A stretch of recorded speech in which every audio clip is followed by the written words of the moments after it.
get out a pen in my little book here. I haven't felt like writing in a long time, and I really just got this passionate feeling to write.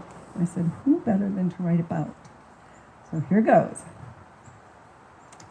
Peter, gentle man, soft-spoken, peaceful, human, dancing man, music man, love of life man, fun man, heart of heart man, nice man, kind man, true friend man.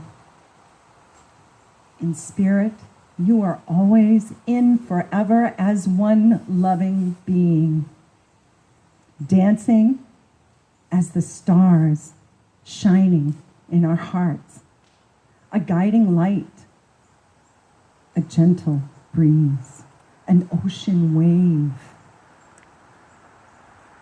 No beginning, no end. Dance, dance, dance, forevermore, my dear sweet friend. That's for people. Y'all want to clap and you can make it? I was just going to sing a song. He said I had a nice voice, and I love to sing. So this song is for Peter, Summertime.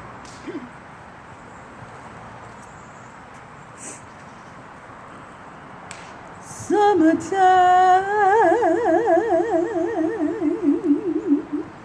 and the living is easy.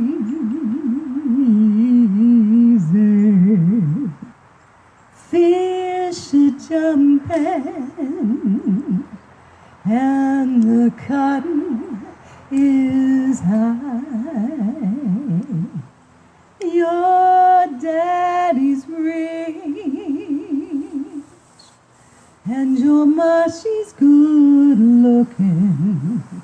So hush, little baby, don't you cry. One of these mornings, you're gonna rise up singing. You're gonna spread your wings and take to the sky. And in that morning, ain't no one gonna harm you. 'Cause your mama and your daddy are somewhere standing by.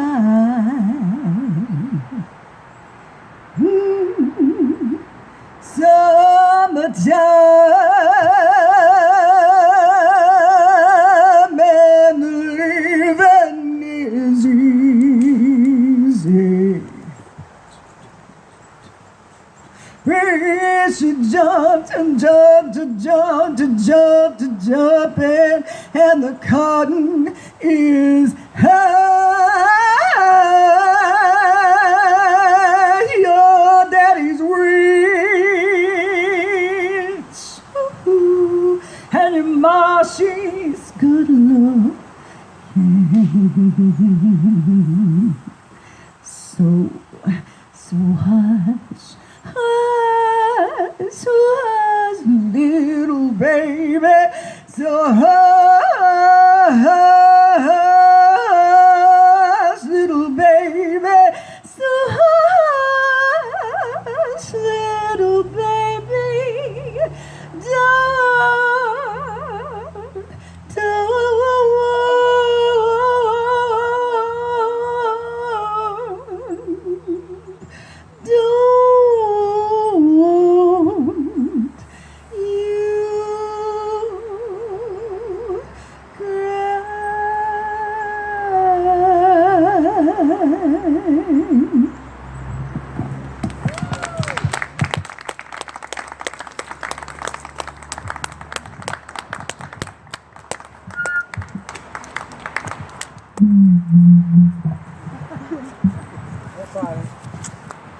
All right, I'm not gonna sing, so you can rest. If I did, it'd be Secret Agent Man, though, right? That was his song. So Peter loved to do karaoke. Peter liked to have fun.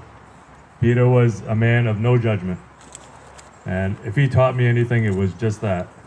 He loved everybody, especially the ladies. Loved to dance. He would come in. I see him, and I still look for him, and I think we all do, waiting for him to walk into Thatcher's with his denim jacket with the white collar. He'd get to the table, throw his jacket down, and on the dance floor he went. And it didn't matter what song or who was out there, or if he was out there alone, he was having a great time. But he always looked for anybody he knew, or even people he didn't know, and he went and joined them and had a good time. I had a lot of conversations with Peter. I'd call him every Friday and tell him what was going on, where we'd be. He'd want to know. But I'll never forget the first conversation I had with him. I had started dating this girl named Laura. And he pulled me aside at the end of the night. He said, you seem like a pretty good guy. He says, don't you take her away from us. And I swear, I'll never forget that. Spent a lot of time with Peter when we were building the deck. It was Laura, Rick, myself, and Peter. And I think we had a fire the night before.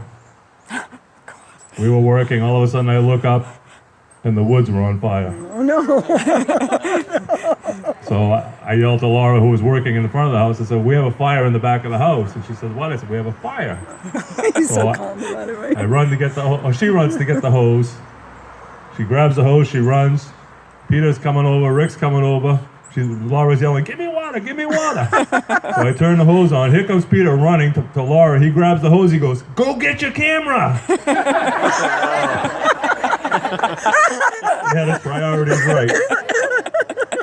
The other thing I'll never forget about Peter is whenever there was drama, and God knows we've had our share, right? There's been drama all around us, change all around us, and there always will be, but Peter always said, why can't people get along? And I'll never forget that. It sounds easy, it sounds simple, but it really isn't. But if he was here today, he'd be saying the same thing. He wouldn't be crying. He'd be dancing. He'd be hugging. He'd be loving. He was a very, very special man. Good friend of mine. He listened, he talked, he gave great advice. He was often in crowds, but when you got him one-on-one, somebody said earlier, he was an incredibly intelligent man. And we saw that through his family. I had the pleasure of having dinner with him as well at Carol's house, and I saw a little bit of Peter in every one of them. And when we shared our stories and they shared their stories, it just all came together. Peter once said, I wish you guys could all move to Virginia to be with my other family, because he meant we were his family and that was his family. I think he passed in the right place. We're selfish. We wanted him here. But you know what? He was with his family. He was with his mom at his bedside. Peter hated hospitals, other than visiting you all if you were there, but he hated hospitals, he hated doctors, and for him to go that quickly was really a blessing. I believe that. We all mourn differently, some of us openly, some of us privately. Every one of us have to respect that in each other. Tonight's a special night. I didn't know how I was going to handle it personally. I was kind of angry that he died. That was my first sense of mourning. But now I know he's here in spirit. Peter had his own beliefs.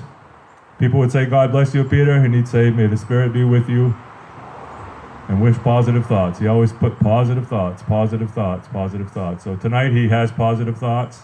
He's in a positive place, wherever that may be in your own belief. God rest your soul, Peter. Amen. I am.